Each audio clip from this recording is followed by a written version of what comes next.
Revivez l'histoire de la Coupe du Monde avec Mémoire Sport. Depuis l'explosion de l'URSS au début des années 90, la Russie s'est qualifiée 3 fois en phase finale de la Coupe du Monde avant de l'être en tant que pays organisateur en 2018. À chaque fois, la Snormaya, la sélection nationale en russe, n'a guère fait mieux que 3e de poule et regarder les 8e de finale à la télévision.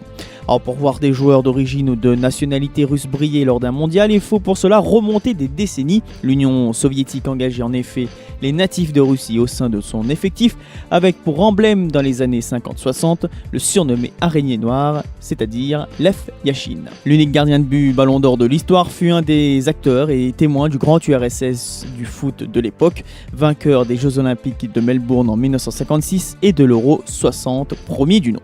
L'ex-Union se qualifia à chaque reprise pour le mondial entre 1956 et 1970. En 1966, en Angleterre, Lev Yachine fait partie de l'équipe soviétique. Pour la 3e Coupe du Monde de leur histoire, les hommes de Nikolai Morozov jouent toutes les rencontres à fond et ne laissent personne leur barrer la route, celle des demi-finales. À ce stade de la compétition, se dressent devant eux les représentants de la RFA de Franz Beckenbauer. Les soviétiques tentent de résister, mais vont vite s'effacer et abdiquer 2-1. Au final, l'URSS termina 4e du mondial anglais, s'inclinant en petite finale devant le Portugal de Zébio, que des grands noms donc. Depuis, la Russie cherche presque impatiemment les successeurs de cette belle épopée de 66, alors pourquoi pas en 2018. Toutes les anecdotes sur la Coupe du Monde de foot sur Mémoire Sport et les réseaux sociaux.